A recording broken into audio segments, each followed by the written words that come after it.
To solidify its prestigious status in the West, in 1163, Paris gives itself a monument of enormous proportions. Notre Dame Cathedral. Initiated by Bishop Maurice de Sully, the construction of Notre Dame Cathedral will take nearly 2 centuries. On the Ile de la Cité, the streets are so dense that in order to account 10th centuries.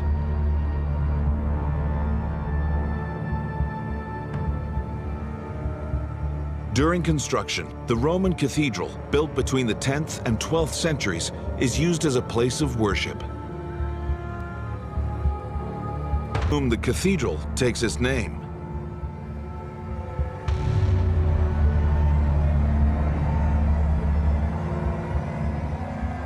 The capital sees the birth and perfection of Gothic art in successive stages, from early to high, then rayonnant. This architectural style places heavy emphasis on volume, verticality, and clarity. Never has any work evoked such fervor. Each challenge is met and masterfully overcome. The builders achieve true technical prowess, erecting remarkably thin walls over dizzying heights. 2 colossal towers balance the structure. Notre Dame now has a lighter silhouette, as if her arms are reaching toward heaven itself. To perfect the cathedral, the architects dress her with an ornate facade, colonnades and windows, including a central rose window 40 meters in diameter, a gallery of kings, and 3 portals.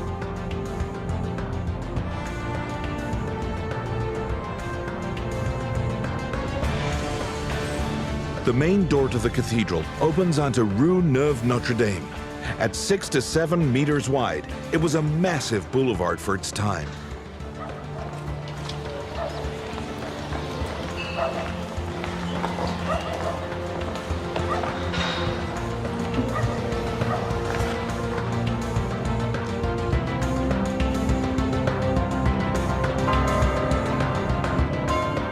The cathedral is finally ready to welcome thousands of pilgrims. Notre Dame becomes the site of the grandest religious ceremonies in Parisian history.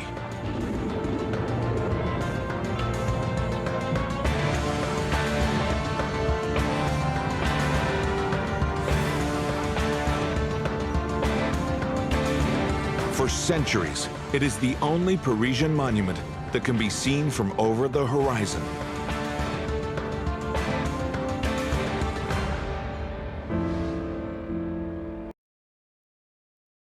Looking at on the screen right now is a website called viewsurf.com, okay? And what I've done is I've went to this website, I've pulled up the Paris Cathedral in Notre Dame.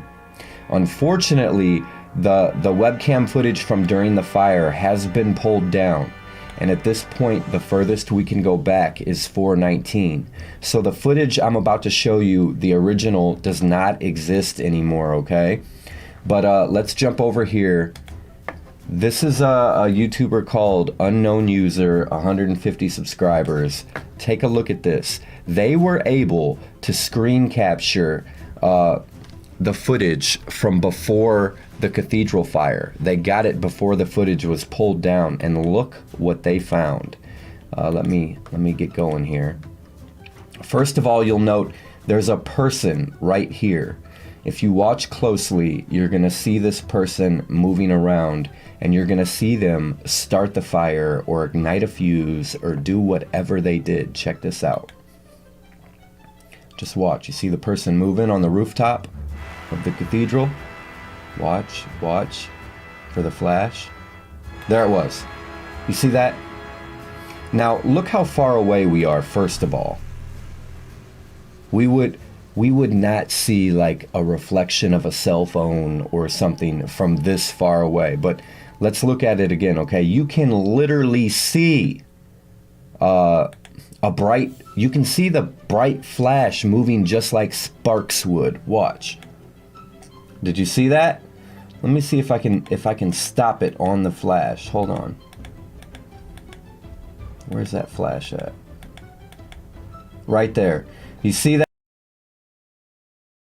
Welcome to CBS This Morning. We're talking about one of the great symbols of Paris and all of Western civilization. It is still standing this morning after a fire that nearly destroyed it. Flames brought down the spire and much of the roof at Notre Dame Cathedral yesterday. And think about this, it's the start of Holy Week. This morning, the fire is out, and prayers and offers of help are coming in from all around the world. The cathedral's main altar is covered in debris right now, but much of the historic interior appears to be okay, and that's great news. The fire started during a major renovation project. Seth Doan is outside Notre Dame right now in the heart of Paris, a familiar sight to millions of Americans. Seth, this is tough. Good morning.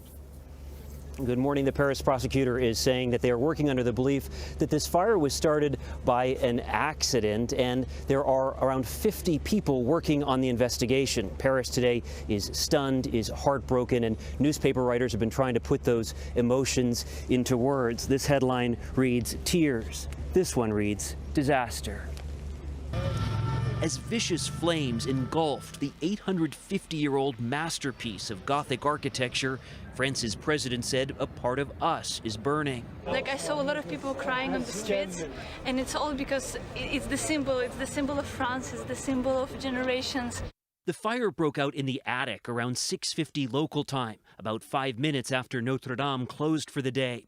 It spread to the roof at the rear of the cathedral. In less than an hour, flames spread to its giant spire, which just 13 minutes later collapsed. 400 firefighters battled, but at times appeared dwarfed by the fire, which tore through the soaring structure, fueled by the wood of 1,300 oak trees that made up part of an interior network of wooden beams. Dropping heavy water from the air was not an option for fear it had caused the entire structure to collapse. 2/3 of the roof was ravaged. But medieval stonemasons may have saved Notre Dame by doing such a good job on the buttresses that survived the fire. There was a rush to save artwork and artifacts. Paris's mayor said the Holy Crown of Thorns and other precious pieces had been successfully recovered. Today we're getting our first look inside, where the cross on the altar appears to shine amid the devastation. Stone saints look toward firefighters, and some pews survived. Attention is now turned to the stained glass windows and the organ, one of the oldest in the world. Notre Dame had become one of the most popular sites in Paris, attracting about 30,000 visitors a day, around 13 million a year. During the fire, onlookers crowded onto bridges and streets, watching in horror.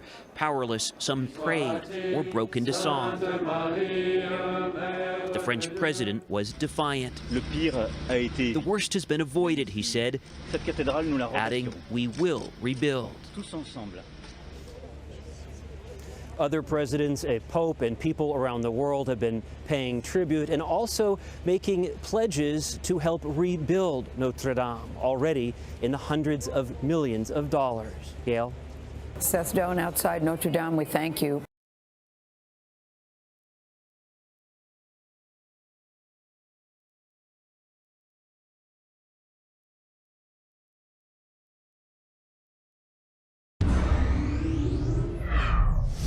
Churches are being desecrated and vandalized all over France. So when the news broke that France's historic Notre Dame Cathedral was burning down, people started asking questions, and who can blame them? In March, a 7-day spree saw Catholic churches all over France targeted with anti-Christian vandalism, including one church being defiled with human excrement. At least 10 instances of vandalism were recorded between February and March, including the desecration of altars, defacing of Christ on the cross, and more.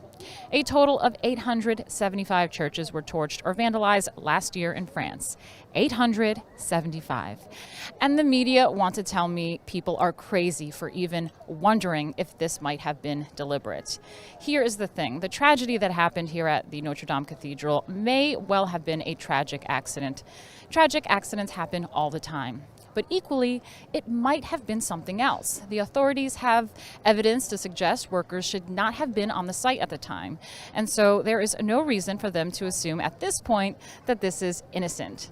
This could be something more. It might not be, but it could. And the media and the politicians are being extremely irresponsible by ruling it out so quickly. What reason do the French people have to believe the authorities? What reason does anyone have to trust the authorities? Are we meant to forget what happened in Spain in 2017 when a house blew up in the coastal town of Alcanar? We were told it was a gas explosion. Nobody believed it. Then, when the Barcelona attack happened, the authorities were forced to admit that the two were connected. Are the French suddenly meant to trust Macron? Why should they? He's brought this country to its knees. The authorities lie to us all the time, so I'm not going to jump on the bandwagon and accuse anyone who is asking questions of being crazy or a conspiracy theorist. I don't know what happened here. Nobody does. It's too soon to say. It could be an accident or it could be an attack. Who knows? But we should be open to those possibilities until we really know, especially given the great many examples of churches being attacked all the time. And when all those churches were being attacked, this church, this cathedral, was being monitored for terrorists. I'm Martina Marcota, and I'm in Paris covering the tragedy at the Notre Dame Cathedral.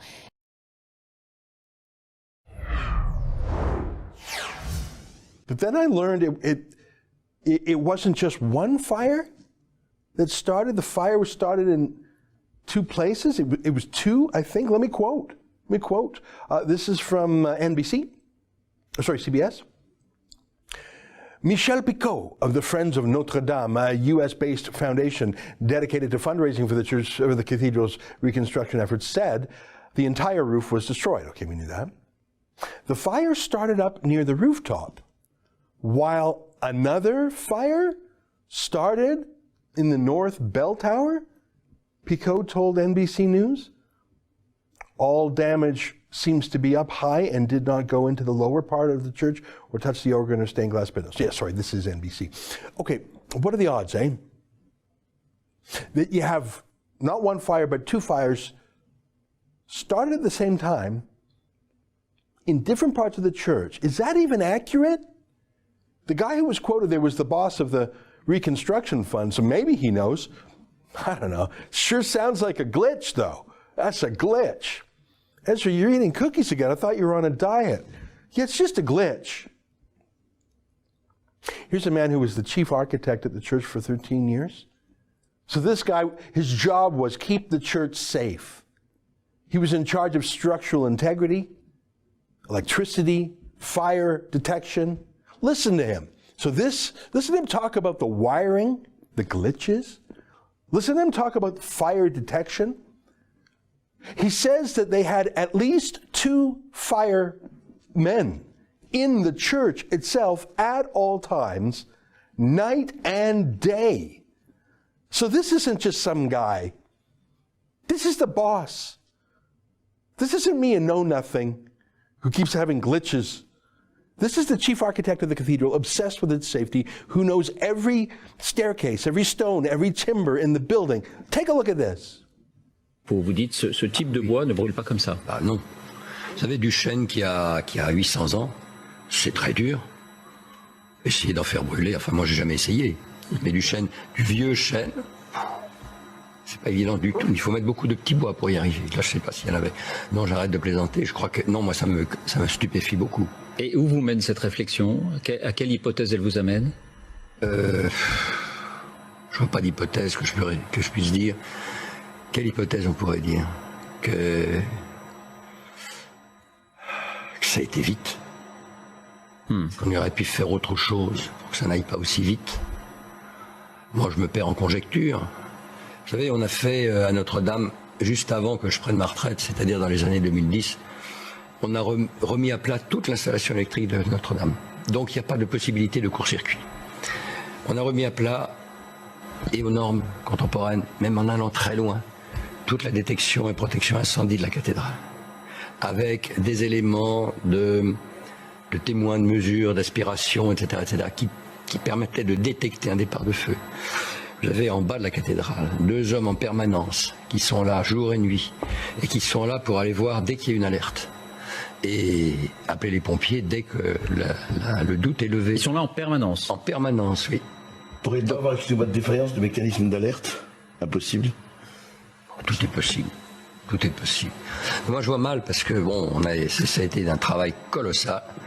Et puis, vous savez, c'est comme dans tous ces chantiers de monuments historiques, surtout à Notre-Dame, on a un encadrement technique, normatif, de contrôle, etc., qui est considérable, qu'on ne voit nulle part ailleurs, qui est considérable. Donc là, je veux dire que je suis quand même assez stupéfait. Et pendant les 13 années où vous avez été l'architecte en chef du bâtiment, vous n'avez pas eu connaissance de départ de feu ça n'est jamais arrivé? Non.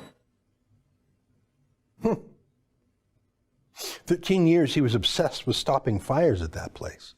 13 years. Now look, I have no idea what happened. And I don't think that you do either. And I would normally not be a skeptic about something like this, other than how freighted it is with politics. Like I say, it's a symbol of Christendom. In France, a city besieged by Islamic terrorism. And the Notre Dame itself was specifically targeted before by terrorists, by ISIS, just a couple of years ago. And maybe that construction boss that I quoted in the Journal de Dimanche from his TV appearance, maybe he was lying. Maybe he didn't know his men were there. Maybe it was something else. Welding at night? I don't know. In two different places? Who managed to get mighty oaks blazing without anyone noticing, without the two firemen, without the detection? Two on-location fire wardens didn't see it. Maybe it was a glitch. I'm confused, but I'm an ignoramus. I don't know anything about this stuff. But that architect of the cathedral for 13 years, he said he was stunned. He said he was stunned.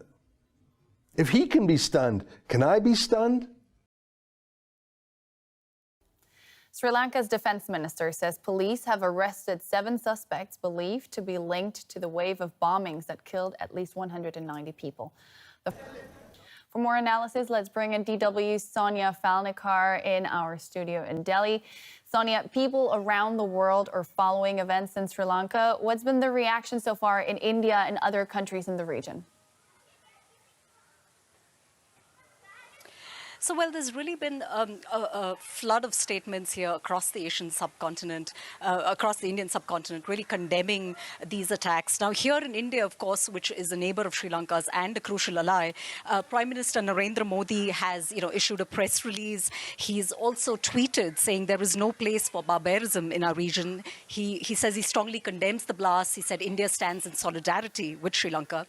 India's Foreign Minister Sushma Swaraj says, she's been in touch with the Indian High Commission in Colombo. She says she's monitoring the situation very closely.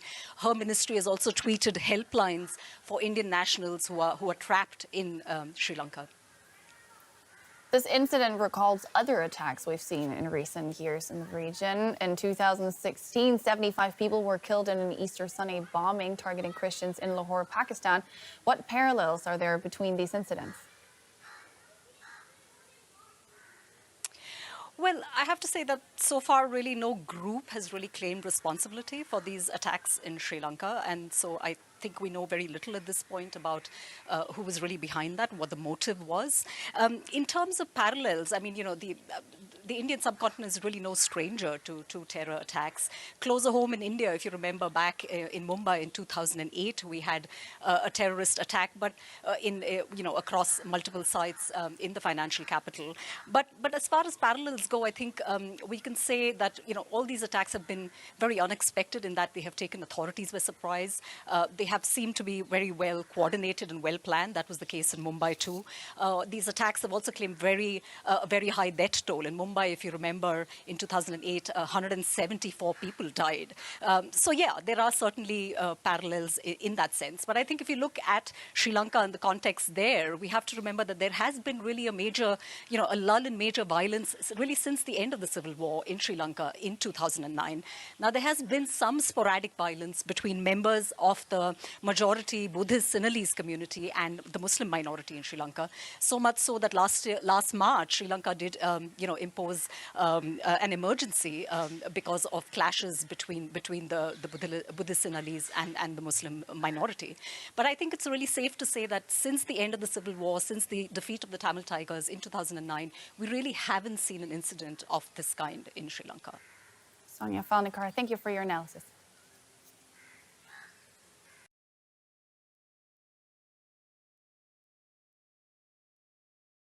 Tonight it is clear the 9 bombings on Easter Sunday could have just been the start of a massive terror campaign. In a house on the east coast of Sri Lanka, police have recovered huge amounts of bomb-making material, including thousands of ball bearings, plastic explosives, chemicals and trigger devices which could have been made into suicide vests. This stockpile appears to confirm more horrific attacks were being planned. And the discovery of an ISIS flag has given the strongest indication yet that the group responsible for Sunday's atrocity is linked to the international terror organisation. This afternoon, the leader of the Catholic Church in Colombo spoke about the Easter carnage. Many people's lives have been shattered, and I have personally felt a great loss for me personally. I asked him how he felt when he found out warnings had been ignored. They all say, no, I didn't know. No. The other one says, I don't know. I didn't know about it, and so on. So everybody is passing the baby here and there. But in the end, we have lost our life and limb of our people. With the country's churches in lockdown and under heavily armed guard, the Cardinal has suspended all Christian services until further notice. People of all religions have been advised against gathering in crowds this weekend and advised to practice their worship at home. The government has said such security measures and precautions will remain in place until they have rounded up all remaining terror suspects. At the Central Mosque, Friday prayers were cancelled out of respect and fear of reprisals. And in the usually bustling streets, people appeared to be heeding the warnings not to congregate. Muslims and every people, so they fear what is going to be the next hour, next minute. That's why today, Friday, was not praying from the Jummah.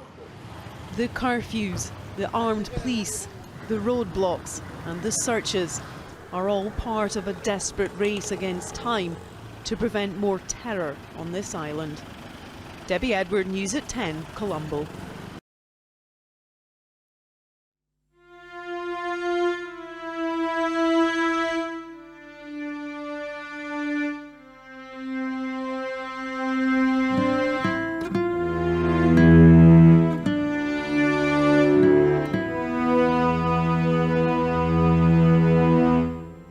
Indonesia has long been seen as a religiously moderate country.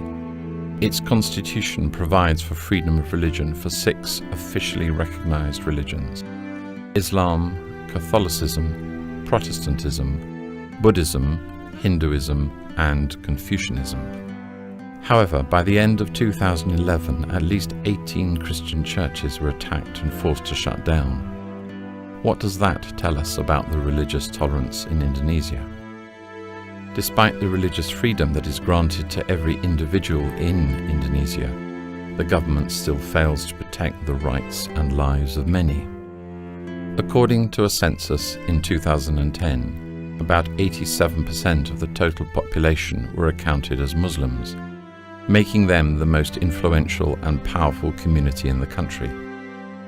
It's okay, as long as the minorities do not face any persecution. But in recent years, Muslim militants have ambushed and attacked the Christian community at many different events. Among the many incidents, the most heartbreaking was the beheading of 3 16-year-old Christian girls in 2005. They were on their way to school when 6 Muslim men brutally murdered them, leaving their bodies in the street, carrying away their heads to a different location. They were neither the first victims nor the last.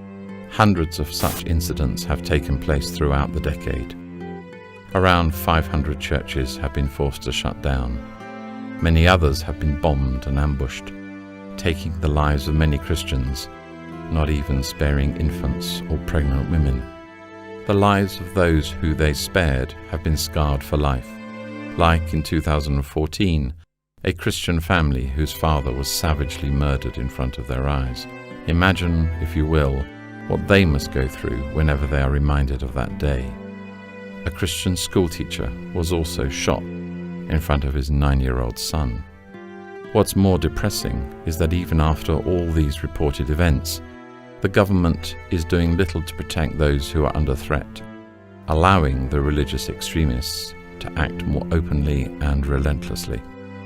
The religious intolerance and persecution is increasingly spreading nationwide. Have we become indifferent to the lives of other humans? Whether they live or die, has it become our slightest concern? Why do we allow these differences to blind us from embracing our similarities? And even if we do talk about other religions, don't they all teach us to attain peace? Something needs to be done about it. But a single person, on their own, cannot bring about a change. All of us, together, need to start caring for each other. And those who are more fortunate than the ones who are suffering need to constantly pray and work for countries. Sharia is coming to the UK. Oh, you're a liar, don't listen. If you don't like what I'm saying, then you disagree with Allah and His Messenger. لا تتخذوا اليهود والنصارى أولياء. But Islam is coming to the UK. The Sharia is coming to the UK. This black flag you see here, one day is gonna be on 10 Downing Street. Hey, you go to Syria and live there. My dear Muslim brothers, there is a war taking place.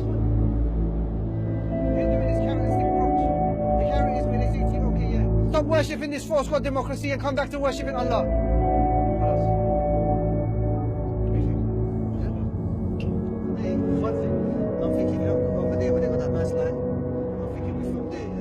Learn about Islam, sir, have a read. Learn about Islam, sir, have a read. This is a front to recruiting people for ISIS, who are terrorists, who are killing people in their hundreds and thousands in Syria and Iraq. You've been following me around for months. Have you seen me recruiting for ISIS? Brainwashed! They're brainwashed!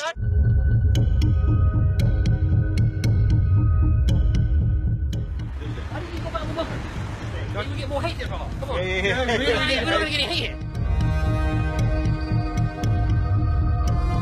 Death to Pakistan!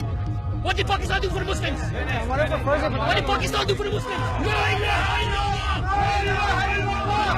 Rasulullah! Rasulullah! What are you doing?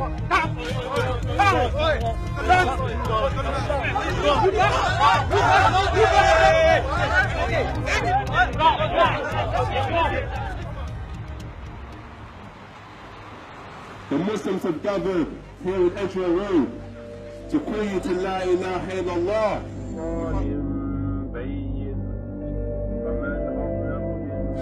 A Muslim of you're not, you're a kafir.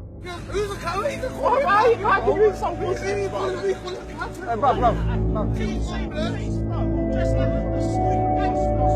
Listen, this is ISIS. ISIS. This is what you see on television right now. I'm going to be. You don't know nothing about the story of Afghanistan, and you're here standing talking rubbish.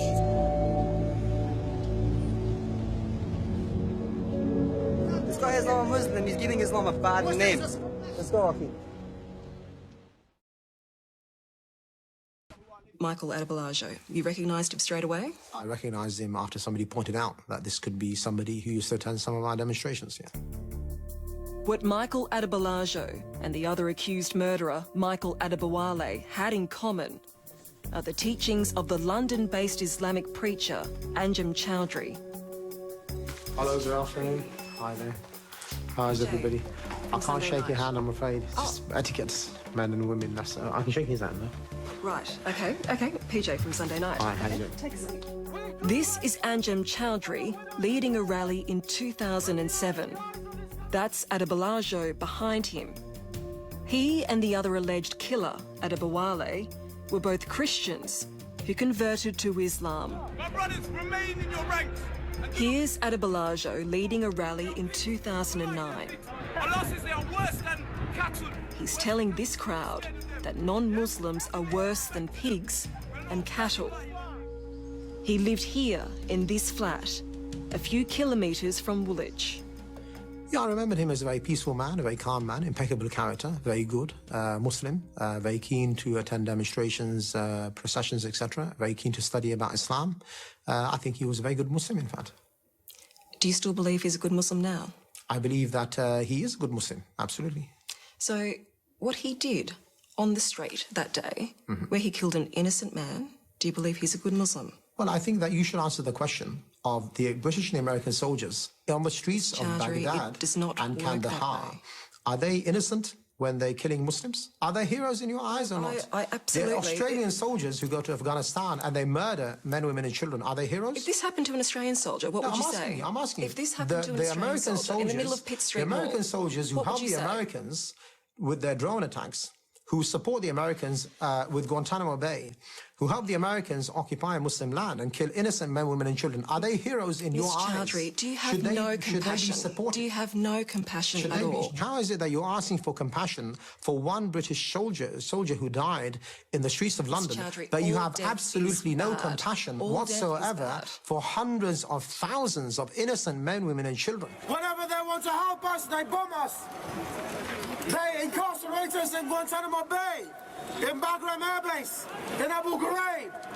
The crimes that they have committed are there for the whole world to see. Chowdhury's extreme views are finding an audience among impressionable young followers. No alcohol is allowed. Pour it out. Get him to pour it out. Some of whom have policed London's streets, enforcing Sharia law. We Muslims, we patrol the area, forbidding evil. Alcohol is evil. No alcohol, yes? Pornography will be banned, alcohol will be banned, gambling will be banned. What if people like the system that they live under? They can like it as much as they want. When we have authority and we implement the Sharia, you will have no choice but to live under the Sharia one day in Australia.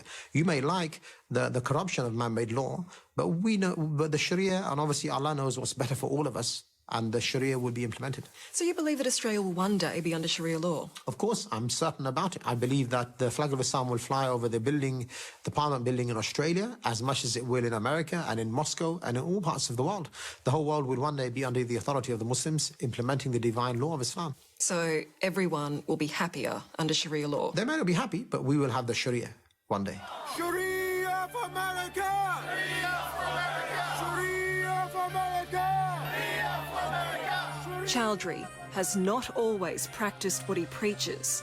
As outspoken as he is on Sharia, any mention of his wild younger years, and all you'll get is silence. Tell me about your uni days. I don't want to discuss anything apart from my views today. You don't want to talk about your previous time back at university? No, I don't want to talk about my views today. I think they're irrelevant, my history. But, I mean, it's well documented that you had a bit of a wild time. No, there are a lot of lies. There are a lot of lies spread in the media, a lot of fabricated photographs, but I would rather talk about my views today. Well, it's just, did Islam save you? I'll give you one more opportunity, and then I'll leave the interview. I don't want to talk about anything apart from my views today. So if you ask me another question, then we can stop the interview. Right. Since I've stepped foot in this country, I've heard the following words describe you, and that's that you're dangerous, that you're vile, you're evil, you're extremist, you're an idiot, a nutter, an appalling man who represents no one. Is any of that true? You know, these, if you like, labels are medallions for me, which I would wear very proudly on the Day of Judgment. He's the most hated man in the UK at the moment. I beg to differ. I'll say somehow it's me. I'm supposed to be one of the most hated men in the UK at the minute. Tommy Robinson, a former football hooligan who's found his calling, leading the far-right English Defence League. I bet I've had more death threats and attacks. Anjem Choudhury's never even had a black eye or bloody nose. Do you know what I mean? He walks around freely. I don't. So... You say you've got something in common with the man? Well, I want freedom, he wants Sharia. You actually believe it's a war? No, I know it's a war. A proper war? They've launched a war. A jihad was launched years ago. There's a worldwide jihad going on. And it's here, it's on our shores. Yeah, ideology, it's got no place. It's got no place, bruv. And what you Sharia got? law's got no place in this country. His crusade against radical Islam has made him a marked man. I heard. Come on, Cal. Where are you running away from? Because I know, I'm not going to know what you like, bruv. You have about 100 you in a minute. You f***ing little chief. You f***ing chief. Prick. You see? That is Islam. Well, I'll tell you what keeps me up at night. I've had 4 official Osman warnings. I've had terrorists wanting to kill me. I've had threats to decapitate my children. In the last probably 2 weeks, I've had 200 death threats to kill me, murder me, rape my wife, murder my mum. Everything keeps me up at night. Are you scared of Islam? I'm petrified of it. Terrified of it. Sharia law, oppressing women, homophobia, anti-Semitism, anti-democratic, anti-freedom. Can't get much more violent, extreme. Something's got to change. If it's just left the way it is, this country is heading, we're sleepwalking into an oblivion. And everyone needs to wake up to the threat that lays ahead for the next generation of our kids. What's happening now with Lee Rigby is the catalyst for it. People have had enough. The British public have had enough. Was Lee Rigby the enemy, in your eyes? I think the biggest enemies and terrorists in the world today are the American government and the British and their own allies, like the Australians, for the crimes they're committing. Was Lee Rigby the enemy? I think that Lee Rigby was a British soldier. He was part of the British, if you like, army. At the current time, the British government and their own army are committing atrocities in Muslim countries. And then they have allies like the Australians and the Americans. As far as the Muslims around the world are concerned, they are committing crimes. You know, we believe that, the whole of mankind has been created to worship God. The Messenger Muhammad ﷺ was sent for the whole of mankind. Every prophet before was sent to his own people. So we believe the Sharia will govern the whole world. In fact, one day we've been informed as a prophecy that will be the case. In the east of the east and the west of the west, the Muslims will have authority. Oh, it's coming. Simple. It's coming. I'll tell you straight. You've got Islam in your country, it's coming.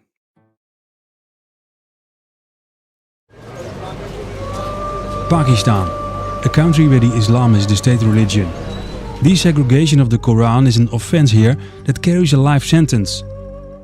Insult the Prophet Muhammad and you could even be executed. The blasphemy laws in force in Pakistan are often misused to target Christians. In 2012, Rimcha, a 14-year-old girl, was accused of burning a page of the Quran. Her arrest provoked protests worldwide.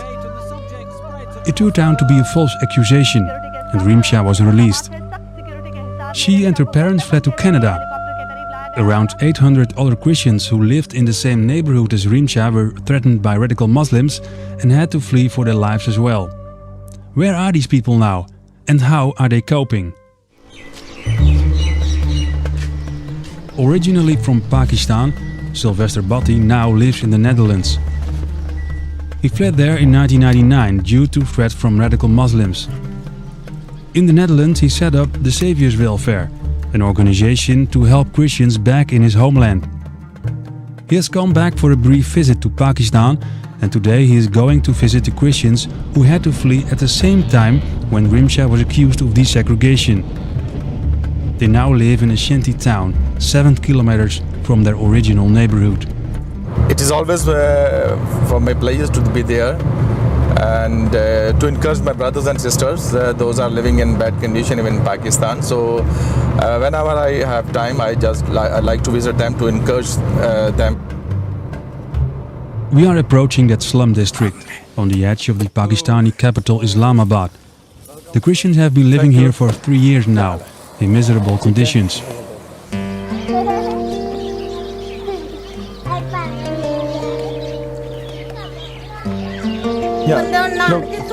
Look, she has drink the water from that place where they are used to be get there, and the water is so contaminated, and the lady shows her hands that she has a skin problem, and she said, I'm a poor lady, I could not buy the clean water, and the water but we are fetching, it is totally contaminated.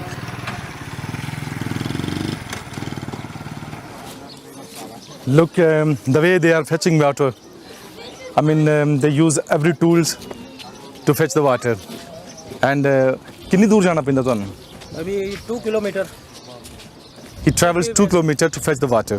And most of them do not have the cycle, and then they have to walk to fetch the water.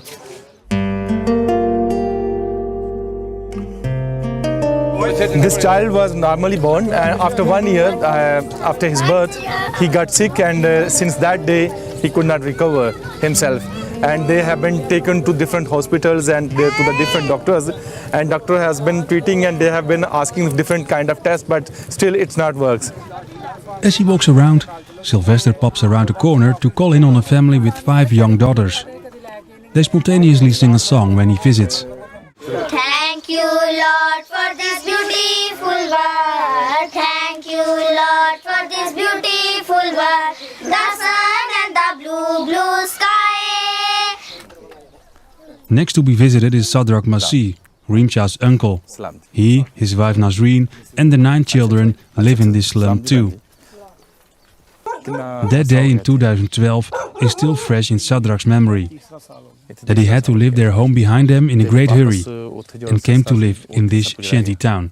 अपना लाठियां लेके मिट्टी दा तेल वगैरह लोकां दे जदों उन्हां ने घरां गए ने ਜਿਹੜੇ ਲੋਕ ਮਸੀਹ ਰਹਿ ਰਹੇ ਸਨ ਤੇ ਉਹਨਾਂ ਦੇ ਘਰਾਂ ਜਦੋਂ ਗਏ ਤੇ ਦੇਖਿਆ ਕਿ ਲੋਕ ਬਹੁਤ ਜਮਾ ਹੋ ਕੇ ਨਾਰੇ ਮਾਰ ਰਹੇ ਨੇ ਔਰ ਲੋਕ ਜਿਹੜਾ ਸ਼ੋਰ ਸ਼ਰਾਬਾ ਕਰ ਰਹੇ ਨੇ ਕਿ ਹੁਣ ਸਾਡੀ ਜਾਨ ਨੂੰ ਖਤਰਾ ਹੈ ਤੇ ਅਸੀਂ ਦੇਖਨੇ ਆ ਕਿ ਬਹੁਤ ਮੁਸ਼ਕਲ ਆ ਗਈ ਹੈ ਕਿਉਂਕਿ ਪੂਰੇ گاؤں ਦੇ ਲੋਕ ਔਰ ਦੂਰੋਂ ਵੀ ਲੋਕ ਜਿਹੜੇ ਅੱਗੇ ਪਿੱਛੇ ਰਹਿ ਰਹੇ ਸਨ گاؤں ਦੇ ਅੱਗੇ ਪਿੱਛੇ ਉਹ ਵੀ ਸਭ ਜਮਾ ਹੋ ਗਏ ਸਨ Sadrak and Nasreen had to leave their home and all their worldly goods behind them. To this day, they have no idea what has become of their possessions. Going back to their old neighborhood is out of the question. ਉਹ ਦੇਖੋ ਤੇ ਸਾਰੀ ਬਿਜਲੀ ਸੀ ਸਹੂਲਤ ਸੀ ਤੇ ਇੱਥੇ ਇਹ ਵੇ ਕਿ ਇੱਥੇ ਸਾਨੂੰ ਪਰੇਸ਼ਾਨੀ ਕੋਈ ਨਹੀਂ ਕਿ ਕਿਉਂਕਿ ਦੂਸਰੇ ਮਜ਼ਹਬ ਦੇ ਲੋਕ ਨਹੀਂ ਹੈ ਇੱਥੇ ਅਸੀਂ ਆਜ਼ਾਦੀ ਨਾਲ ਆਪਣੇ ਘਰ ਇਬਾਦਤ ਕਰਨੇ ਆ ਕਿਉਂਕਿ ਮੇਰੀ ਬੇਟੀ ਖਾਦਮ ਹੈ ਤੇ ਅਸੀਂ ਸ਼ਾਮ ਨੂੰ ਸਵੇਰ ਜਿਹੜਾ ਕਿ ਆਜ਼ਾਦੀ ਦੇ ਨਾਲ ਜਿਹੜਾ ਕਿ ਦੁਆ ਕਰਨੇ ਆਪਣੇ ਖੁਦਾਵੰਦ ਨੂੰ ਯਾਦ ਕਰਨੇ ਆ ਕਿ ਇੱਥੇ ਕੋਈ ਵੀ ਜਿਹੜਾ ਕਿ ਚਲੋ ਇਹ ਵੇ ਕਿ ਗੈਰ ਕੌਮ ਦਾ ਕੋਈ ਖਤਰਾ ਜਾਂ ਕੋਈ ਹੋਰ ਚੀਜ਼ ਨਹੀਂ ਹੈ ਕੋਈ ਆਸ ਪੜੋਸ ਜਿਹੜਾ ਕਿ ਉਹ ਲੋਕ ਨਹੀਂ ਰਹਿ ਰਹੇ ਕਰਨ ਦਿੰਦੇ ਹੁੰਦੇ ਕਿ ਜਦੋਂ ਵੀ ਇਬਾਦਤ ਹੁੰਦੀ ਸੀ ਨਾ ਤੇ ਆਣ ਕੇ ਤੇ ਮੈਂ ਖੋਲ ਲੈਂਦੇ ਸਨ ਗਾਲਾਂ ਕੱਢਦੇ ਸਨ ਕਿ ਤੁਸੀਂ ਇਹ ਬੰਦ ਕਰੋ ਸਾਰਾ ਕੁਝ Now this is the place you can use. They are using as a toilet, and actually this is a 2-in-1. This is not only the toilet, this is also being used as a bath kamar, so bathroom. Sylvester Batti is visibly moved by the plight of Sadrak and his family, but also by the plight of their neighbors in the shanty town. Through his organization, the Saviour's Welfare, he channels money and goods to them. Because the government does nothing for Christians. Sylvester is struggling to come to terms with how difficult life is for the Christians in Islam, while he enjoys a much more comfortable life in the wealthy Netherlands. So I feel most of the time a little guilty feeling that maybe I am a little bit, I was not brave that like these people who are so daring to stay here in Pakistan and fighting for their life. And on the other hand, I feel also, but it could be the plan of God's plan that He brought me there, and I could serve my brother and sister now back to Pakistan. Despite their deplorable living conditions, Sadrak and Nasreen are optimistic about life. They draw strength from their faith in God. जी खुदा ने साड़ी मदद की थी और खुदा ने सानू बचाया उस बड़ी मुसीबत तो बहुत बड़ी मुसीबत सी ते अज भी असी खुदावंद दा बड़ा शुक्र अदा करने आ कि साड़ी मदद कर रहा है रहनुमाई कर रहा है हर तरह तो कि सानू हर मुश्किल तो बचा रहा परेशानी तो खुदावंद बचा रहा है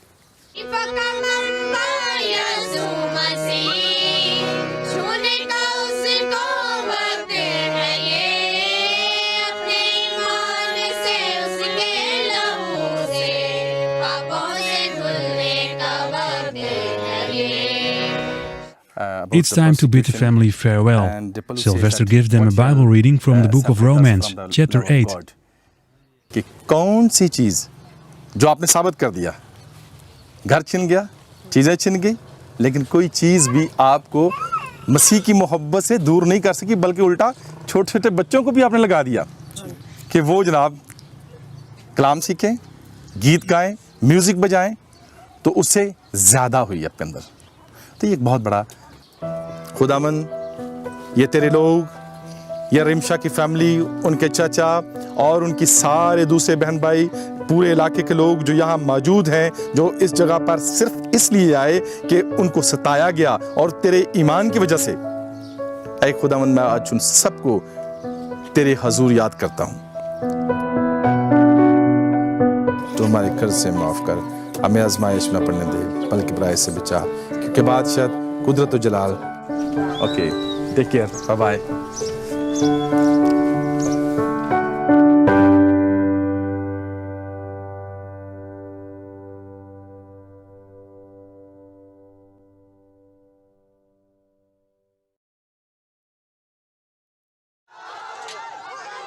This is exclusive, never seen before video of dozens of angry Muslims attacking, then burning Pastor Musa Isa's church.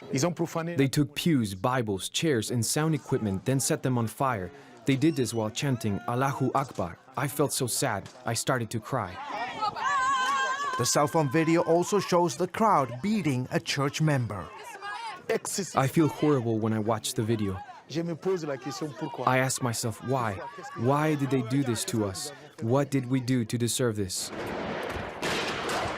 It happened January 17th, 10 days after two Muslim terrorists stormed the offices of French magazine Charlie Hebdo, executing 12 people for publishing satirical images of the Prophet Muhammad, 3,600 miles away in Niger.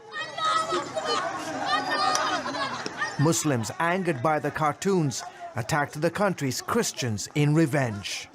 We spent years building the church. Within minutes, it was all gone. And it wasn't just Pastor Isa's church. How many churches, how many Christian homes were destroyed? 69 churches and 11 homes were destroyed. That's a total of 80 Christian buildings within a few hours. They marked your home with a sign to let them know that this is a home that they must attack. Evangelical leader Burima Kimso says the viciousness of the attacks shocked the Christian community. In Zinder, Niger's second largest city, attackers burned all but one church to the ground. And in the capital city, Niamey, 45 churches were destroyed,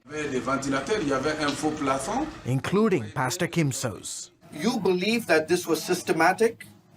You believe that this was premeditated attack on the churches of Niger? Absolutely. It was premeditated. It was organized. It was shocking because systematically, in a few hours, churches were targeted and houses attacked. So it means that someone organized and executed this plan. 3 months later, the government has still not arrested anyone in connection with the attacks. I tell our brothers and sisters that we don't wrestle against flesh and blood, but against principalities. We have to encourage ourselves because persecution is part of the life of the church. There is no church that existed without persecution. In addition to destroying several churches, the rioters targeted Christian schools. This particular Christian school was home to some 240 students. The majority of them were Muslim. And as they ransacked each classroom, they left behind a message on the blackboard.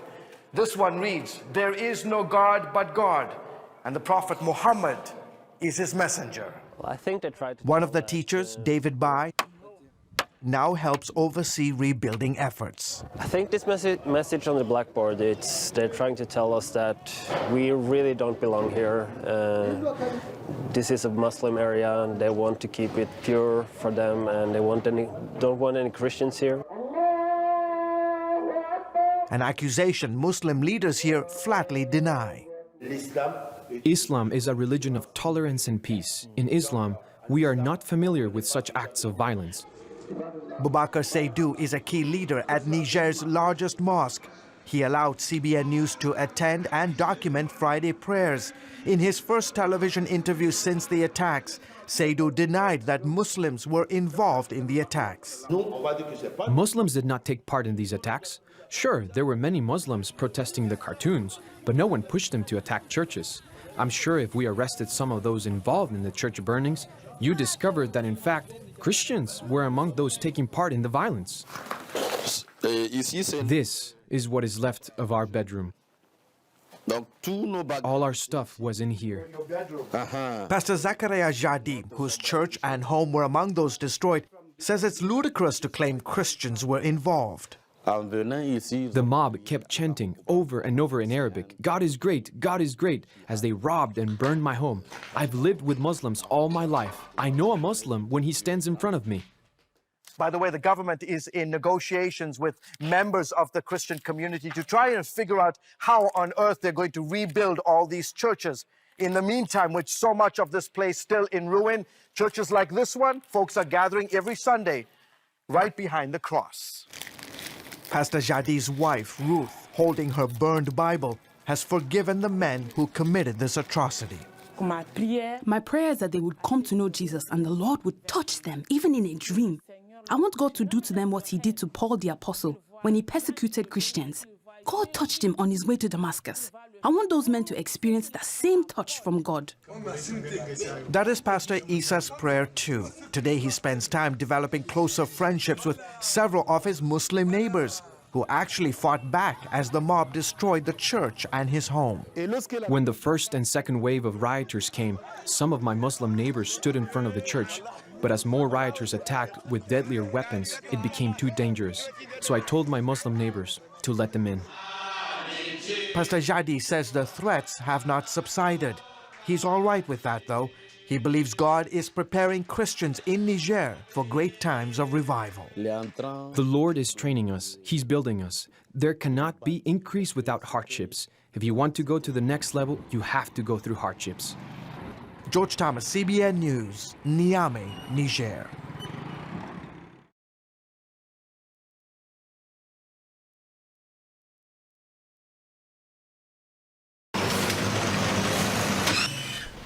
It's dirty work, but someone has to do it. In Pakistan's province of Punjab, the menial task of sweeping falls mainly upon the Christian community, according to a report released by the Minority Rights Commission in 2007. Street sweeping has traditionally been the job of Christians in Lahore, who were almost all once Hindu untouchables. Low-caste Hindus converted to Christianity in the late 19th century to escape the caste system. But since the creation of Pakistan in 1947, notions of the uncleanliness of minorities have ensured that sanitary jobs are reserved for non-Muslims. 45-year-old Michael Riaz works on daily wages to earn just £50 a month. He says his people are discriminated against by employers.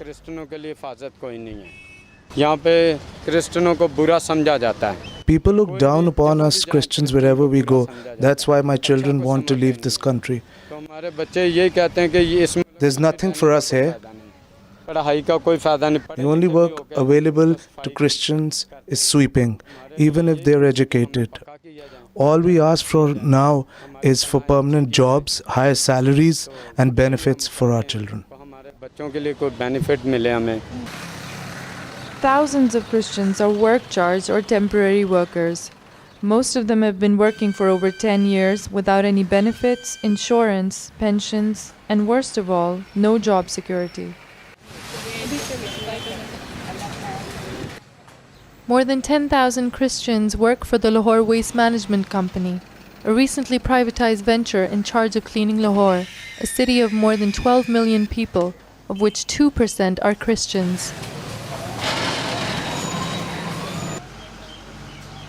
The Human Rights Commission in Pakistan even goes on to say that this kind of employment discrimination is openly advertised. This discrimination is widespread. Even government advertisements for sanitary jobs specifically address Christian applicants.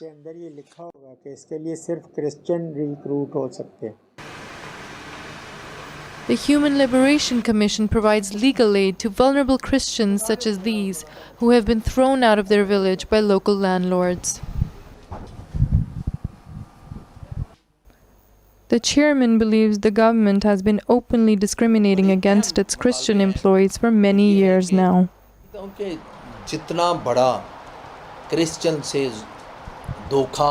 Christian sweepers are being exploited by the waste management company. The current government in Pakistan is employing the most shameful tactics by hiring the Christian community on daily wages and Muslims on contracts.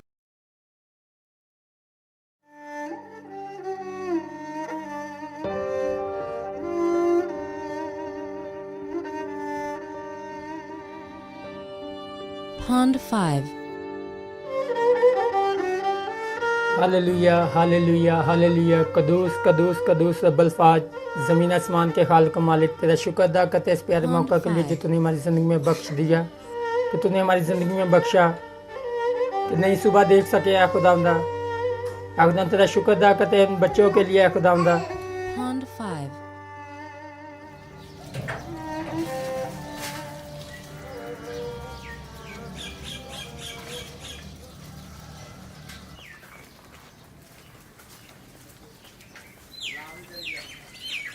My life flows on in endless song above earth's lamentation.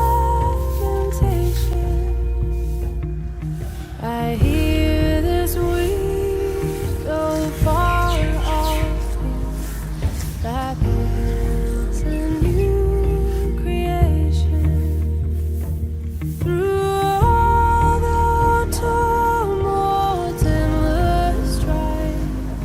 I hear the music ringing. It finds an echo in my soul. How can I keep?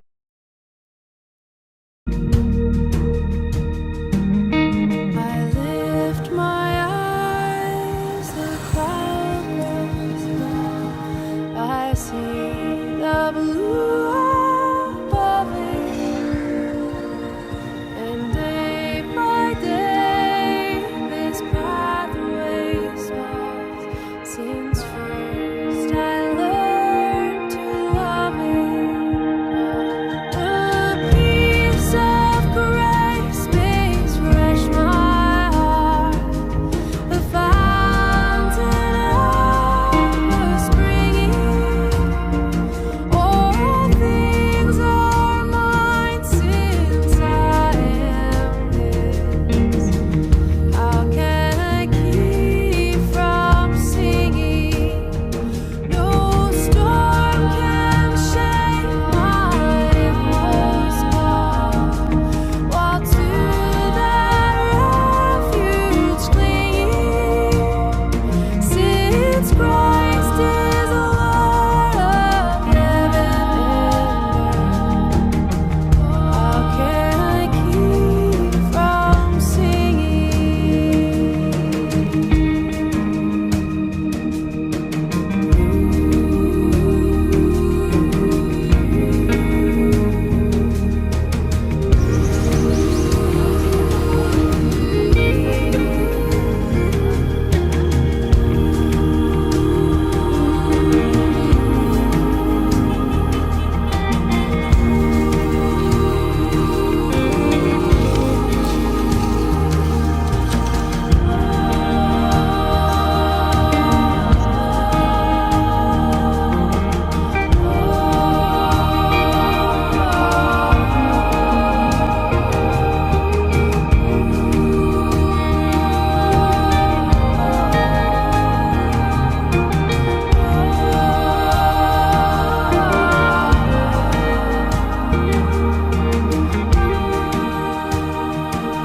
मेरी Bible को आप रोज जलाते हो, मेरी सलीब को आप रोज जलाते हो, हमारे मसीह बहन भाइयों को रोज आप जिंदा जला रहे हो।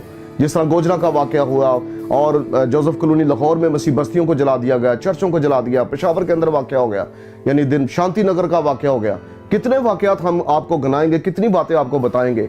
हमारे साथ आप जुल्म कर रहे हो, हमारी सलीबों को जला रहे हो, हमारी बाइबल को जला रहे हो। कोट राधा कृष्ण के अंदर मसीहों को जिंदा जोड़े को जला दिया गया। वो हमारी बहन, हमारी बेटी जो प्रेग्नेंट थी, वो उसका बच्चा भी, 3 जानों को जिंदा जला दिया गया। कहा जाता है कि पाकिस्तान के अंदर मसीही पुरअमन है, मसीहों के साथ कोई जुल्म नहीं। ये है मसीहों का हाल। और ये मुसलमान भाई जो हमारे बड़े भाई हैं, हम जिन्हें कहते हैं, ये हमारे साथ हशर कर रहे हैं। कब तक ये कौम पिसेगी? कब तक हम ये रोज रोना रोते रहेंगे? खुदा के लिए मेहरबानी करो।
Let me ask you a question. So you have a Muslim husband, right? Yeah.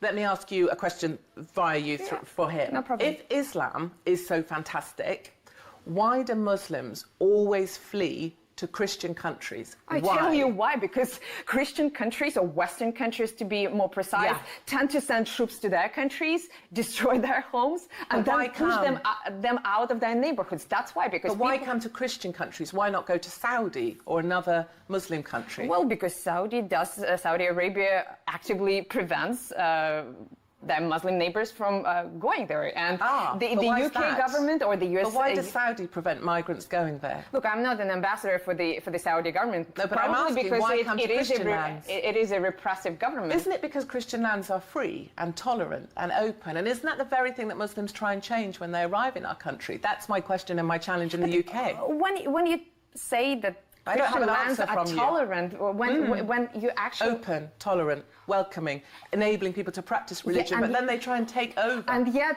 you actively and publicly advocate for the rejection, for the shunning of children, for the ostracizing of children based on their names? Yes. And you call that tolerant and open? No, I'm not saying, I said a million times, I'm not a great ambassador for being Christian, but I'm asking you, why do Muslims always seem to come to Christian countries and then want to take over? Well, I thought I actually tried to answer, because many Western countries wage wars on Muslim But why go countries. there then? Why not go to Saudi? Why not go to another country where Because when you the have Muslim a kid, faith is practiced? Kate, Tell me. when you have a kid on your hands, you try to find any refuge. Literally, you would go across the Mediterranean even if you don't know how to swim. You would do anything possible for your 2-year-old But we or don't 3-year-old. see any women and children on the boats across the Med. We do see, but even though I would agree that primarily it is 620 something on the Aquarius, 11 children. We don't see many women and children, I promise you. Well, they're left behind. I reported extensively from the ground, both in Libya and in Syria. So believe me, I think you could afford me some credibility, and there are women questioning and your credibility. children in desperate conditions, but it is more difficult for them to move around, that's for sure.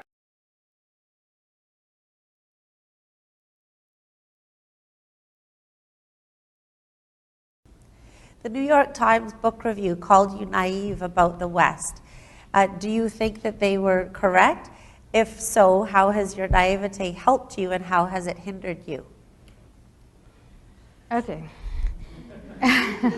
So They're not here, so you get the podium. I get the podium, yes. The New York Times, yeah. Well, someone in the New York Times.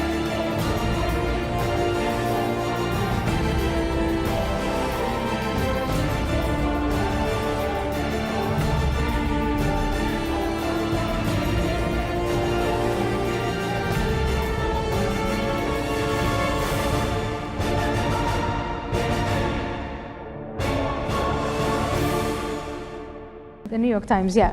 Well, someone in the New York Times, because obviously it's a huge paper and different people write for it. Well, I think that the New York Times, the Globe and Mail, and all other liberal papers in the West are themselves naive in the sense that they have for years and years and years promoted only one dimension of minority cultures. The peaceful dimension of minority cultures, the exotic side of it, the good food, the great clothing, etc., the good weather in all those countries. And they failed to see that these cultures also have other sides to them. Or maybe they didn't fail, maybe they saw it, but they thought it'll never affect us. Now, I come to the West, and I am a woman, and I'm black, and I'm a Muslim, and what else am I? I'm just not yet handicapped. But anything that, you know, I kind of meet all the criteria that liberals like to pity. And I say, A, I'm not a victim, and B, given all of these identities, there's no other place I would rather live in than in a liberal society. And why? And I've given you my answers for that. Now, from 1992 to 2012, almost 20 years, neither the New York Times nor any other liberal newspaper has given me a convincing answer why I think that I am naive and they are not, and why I should reverse that opinion. The people who call me naive would not live in Somalia. They would not live in Afghanistan. They would not live in any of these countries. And if they do as expatriates and as diplomats and as journalists, but they always come back. They don't cut ties with the country of origin. And that just, where would you like your daughter to grow up? In Canada or Somalia? Who's naive? Yeah. Good answer.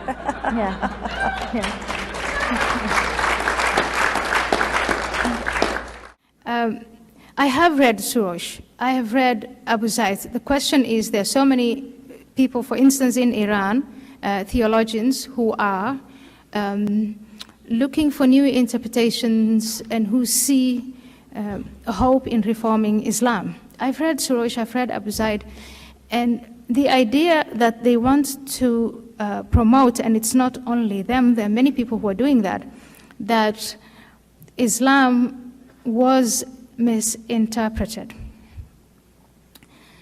I find it noble, and I think it's a good exercise, but I don't find it convincing.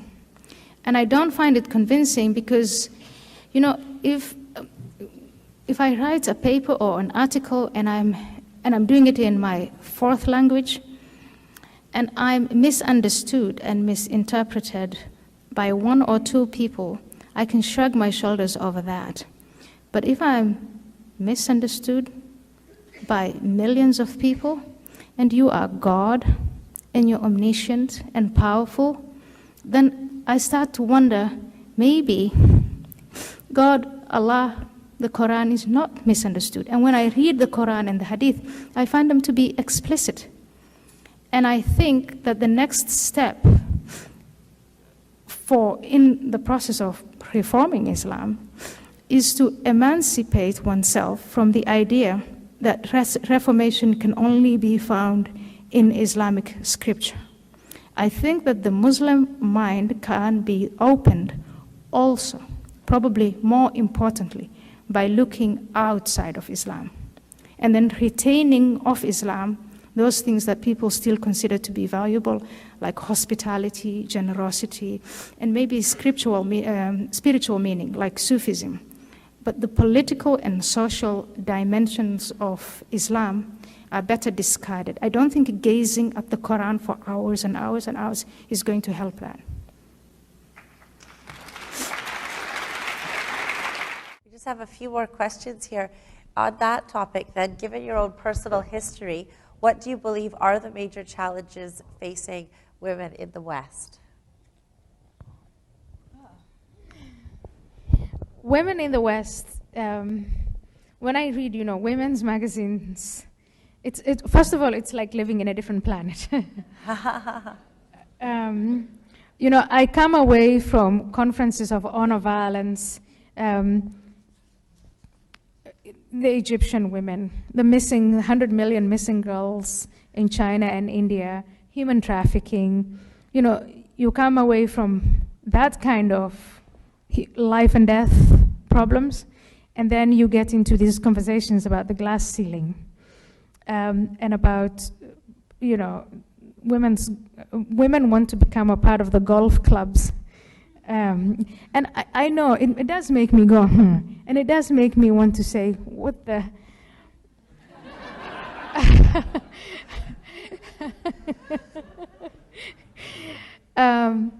I remember vividly sitting in my office in Parliament in Holland and having a stream of, you know, the human trafficking. We have the red light districts, and most of prostitution is legal in Holland. So the women who are behind the windows started out as being voluntary, but now they're actually slaves. They're brought in from the third world countries. And so we would have seminars about that. We'd have discussions and laws about that. And this tall, thin, blonde girl walks into my office and she says, you keep talking about these Muslim women and all about this, but our situation is worse. And she's dressed in designer clothing, and she has this huge handbag, and she said, and I told her, where do you work? And she said, Deloitte and Touche. And I said, what is the problem? And she said, they don't have tampons in the bathrooms. Can you imagine that? And I just kept looking at her bag, and I thought, but that's big enough to hold tampons. But that is some of the, I mean, it's a luxury problem. They should have tampons in Deloitte and Touche. They should have tampons everywhere. All of our sponsors all do. Our sponsors. All of Please the ones do that that. are here. But I can't imagine myself demonstrating about that. I can't imagine myself like really making a life and death issue. But maybe for that girl, it was a life and death issue. And it is, we've attained a level of luxury and a level of rights in the world, and I don't want to minimize it. I absolutely don't want to minimize. I think we should continue. Like, this is a society where critical thinking, critical reform advances and advances and advances the way we live. But I think also, in a way, we have to see these things in perspective. There comes a point where, I mean, you can take equality to very, very exaggerated places. What is the challenge? The challenge is for Western women to A, see that in perspective, and B, to realize that, I don't know how to say this, but when it comes to planet Earth, they are a minority. And that their rights are probably less challenged by Western men than they are by the rest of the world. Wow. And once Western women realize that, then I think they're really, really going to agitate about helping to get other women come to the level that they have come. And maybe in the year, well, we live in 2012 now, maybe 800 years from now, 80 years from now, not 800, 80 years from now, we can all agitate about tampons.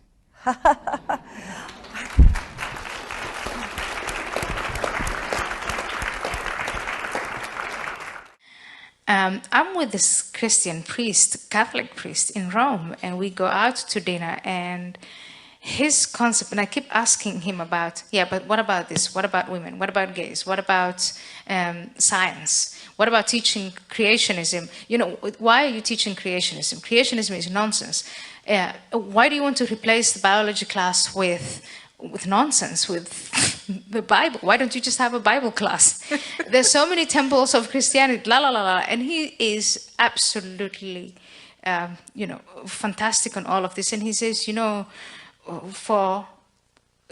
he's very honest. He says, not for all Christian leaders, but for leaders like him, Catholicism is not about the secular mundane things. It's some kind of higher level. There's some force up there. Very much like the letters that I was getting from fellow Muslims who wanted to give up Islam, but wanted still to believe in a higher force. And I thought, oh my goodness, that's the greatest matchmaking I can ever do. What if all Muslims became like him? And they would have him for a leader, and then I would have to shed my bodyguards, and there would be no threats, etc. Now, this may sound funny, and I think the concept of because people have different. If you are an atheist and you believe that the concept of God is created by man. And man has created many different things. So you find a concept of a God. Some of my Jewish friends tell me about their concept of God, and he's a God with whom you fight, and you throw matzo balls at him. And you never agree with him, and you say, yeah, but if you really love us, what did you do this? And you have a continuous. I don't know if Jewish people will share that, but they also told me we never ever proselytized. Actually, it's very hard to become Jewish, even if you want to be Jewish. Hard. Yeah, you have to go through a whole process. A big mistake when it comes to competition in demographics. Christians have, and I'm not talking about Christianity even 50 years ago, but Christianity now in the modern cities in Europe here, moderate Christians who just have reduced their concept of God to someone who's loving and cherishing and is in no way in disagreement with whatever they do on a daily basis, and definitely not hostile to science and the Enlightenment. And I think, wow, that's a great creation. I mean, hey, cuddly, loving. And they've abolished hell, which means there's an exit option. Really? Yeah. Really? I'm not kidding. Can you introduce me to those Christians? Oh, yeah.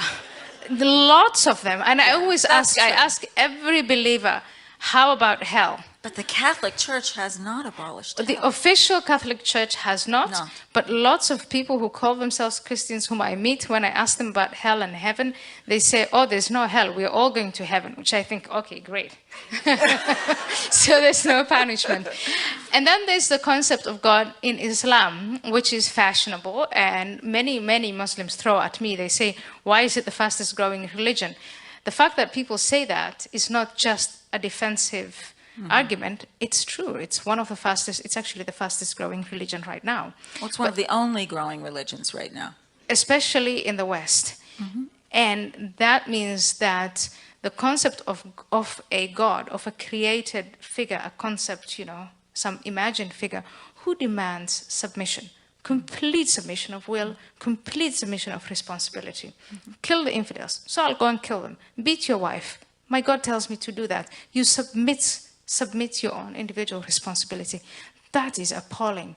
That is frightening. And if you look at the demography of people who are taking that on, and my job is to start experimenting with ideas, how do we combat that? And I like to seek answers, especially when it comes to ideas outside of military means and what the police could do, because I think what the police could do, what Napolitano can do, she's doing, believe me. What I would like to do is then to say, okay, if there was just one mosque a few years ago and now there are 1,150, then it means that there isn't that much competition going on. And by competition, I mean presenting Muslim communities in the United States and in Europe with alternative ideas, preferably atheists, preferably pro-enlightenment, but even a different concept of a God. The Jewish people don't want to proselytize. Hey, but the Christians used to do it. And the Christian concept of God has changed. So it doesn't sound that bad anymore. It's like if you have a bazaar of ideas, just go put your wares down and who knows? Maybe someone who's seeking the difference between good and wrong, somebody who's looking for some kind of comfort, spiritual comfort, or some kind of a community feeling, you could convince him. Humanists can do it, atheists can do it. I would like feminists, love nothing more than feminists to get their act together and start telling Muslim women what it is like to be free, how cool that is. And Christians, let's go compete with the jihadists. I believe we can win.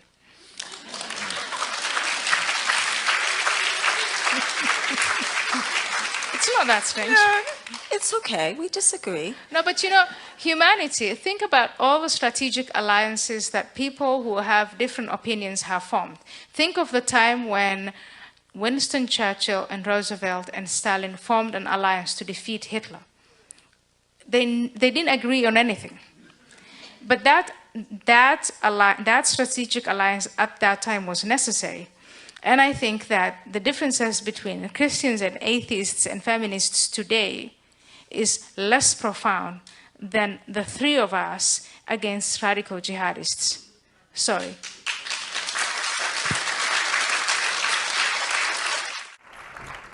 I think that's a great note to end on. But I will give you the microphone just for any final thoughts. We are about ideas, debate, and discussion. What else could you leave our audience with for us to go away and think about and discuss with our friends and colleagues? One, that you guys are incredibly lucky. And you're not just lucky, you've all worked hard to be where you are. And Canadians, Western society, all the freedoms, everything that you have, you've earned it. Two, keep it. That's very profound. Thank you very much.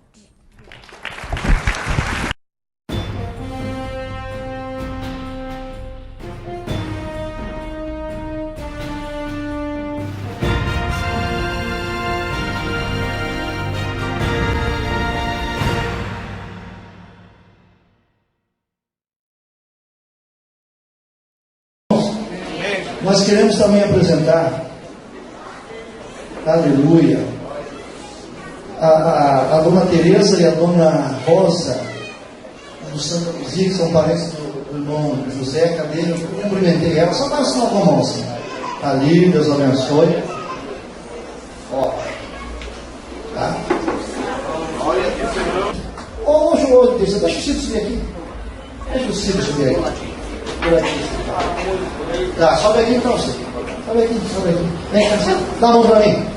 Pelo amor, não me faça fiasco. Eu sempre digo pro meu assim, ó. Vai dormir quando tiver ação nós conversamos. Só uma pergunta, mas que música vai cantar, homem? Milionário é rico. Mas você acha que você quer bailão, homem? Não tem uma musiquinha melhor? Alô. Eu queria eu sei. Então capricha, mas não dá. Põe aí, tá falando? Não. O que é? Toda vez que eu viajar. Cadê a música? Peraí. É tudo chitãozinho. Fazer assim.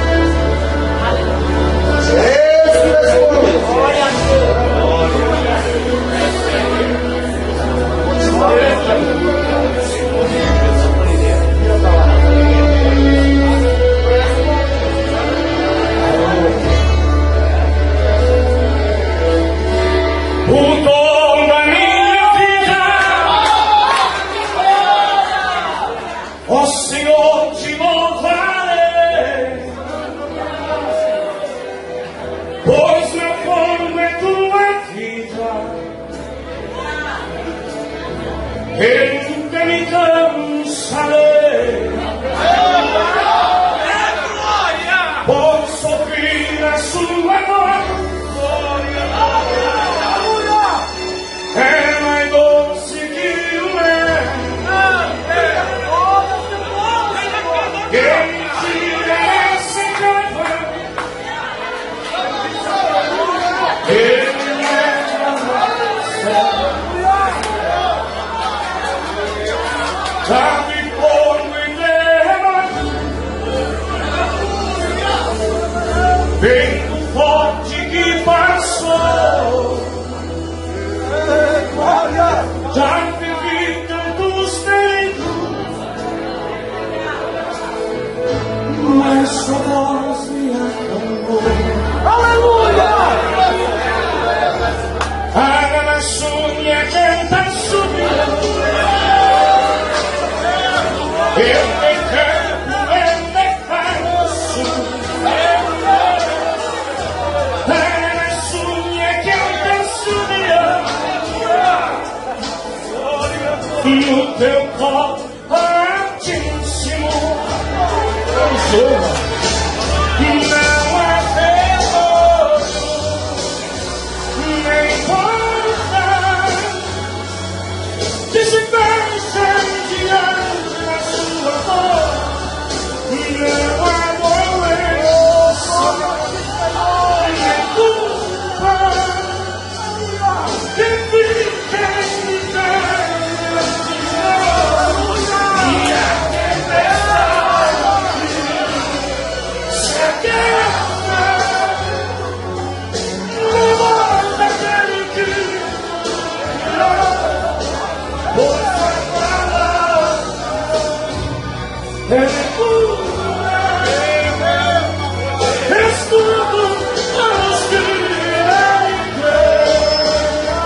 Senhor, o nome vai ser exaltado, Senhor, porque tu és a minha rocha, meu Senhor. Lamasturião da cama, lamasturião da cama mais. Não há vergonha, nem guarda, que se mexem diante da sua voz. Não há doença, nem dor.